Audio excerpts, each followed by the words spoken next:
Mesdames, Mesdemoiselles et Messieurs, bonjour.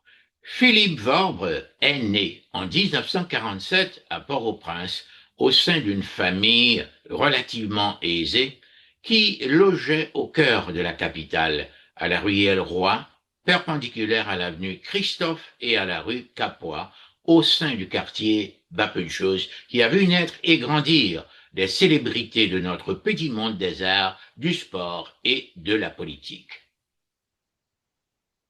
Son père, Jean Vorbe, originaire de Jérémie, ingénieur civil, cadre des travaux publics, n'allait pas tarder à fonder sa propre firme de construction qui, sous le gouvernement de Paul Magloire, 1950-1956, participera à la rénovation de la place d'armes des Gonaïves lors de la célébration du 150e de l'indépendance nationale en 1954.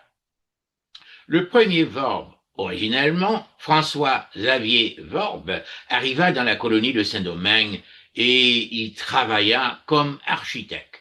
Son fils, métis Charles, servit comme officier dans la garde rapprochée de Dessalines à Marchand. Et après l'assassinat de l'empereur, en conflit avec Christophe, il alla vivre dans la Grand'Anse. Sa mère, Marie-Marguerite Roy, fit partie de la première promotion d'éducatrices physiques formée par le gouvernement de Dumarsais-Estimé 1946-1950.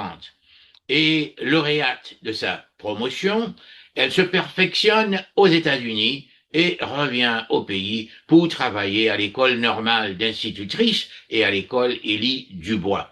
Philippe, son fils, héritera de son amour du sport et son encadrement dès son enfance, jouera également un rôle déterminant dans le choix de ses loisirs et surtout l'orientation de la vie de son fils. À la rue Roy, ils habitaient une maison dont la cour comportait une pelouse sur laquelle Philippe lia connaissance avec le ballon magique. C'était en 1953. Il avait alors 6 ans. Il grandissait. La famille aussi, jusqu'à atteindre le nombre de 11 enfants. Ses frères et lui reçurent en cadeau un ballon de football avec lequel, sur le gazon, il livra ses premières parties. La passion de ce jeu se trouva aiguisée par la proximité du stade Silvio Cator, construit en 1952 par le gouvernement de Paul Magloire.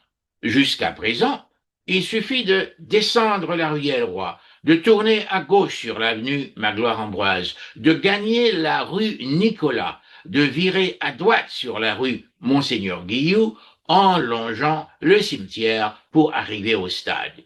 Et les soirs de match, les lumières et les clameurs de l'enceinte sportive leur parvenaient, les attiraient.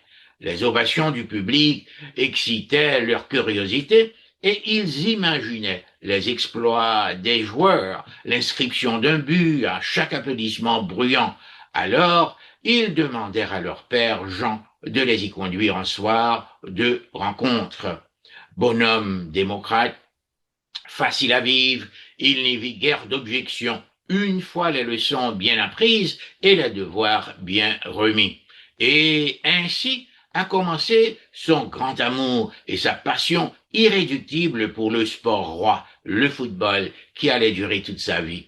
De l'équipe du petit séminaire aux violettes et du Violette Athletic Club à la sélection nationale, cela n'a pris que quelques années durant lesquelles il a grandi et est devenu le symbole et même l'âme de l'équipe nationale.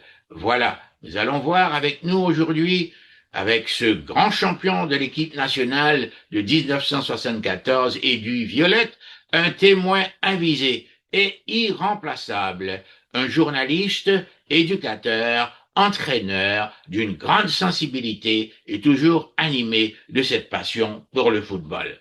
Alors, je vous dis, je vous avertis que bientôt, nous aurons Philippe Vorbe avec nous et nous allons vous montrer ce petit livre-là d'où on a tiré des paragraphes nécessaires. Alors voilà, bientôt avec nous, Philippe Vorbe.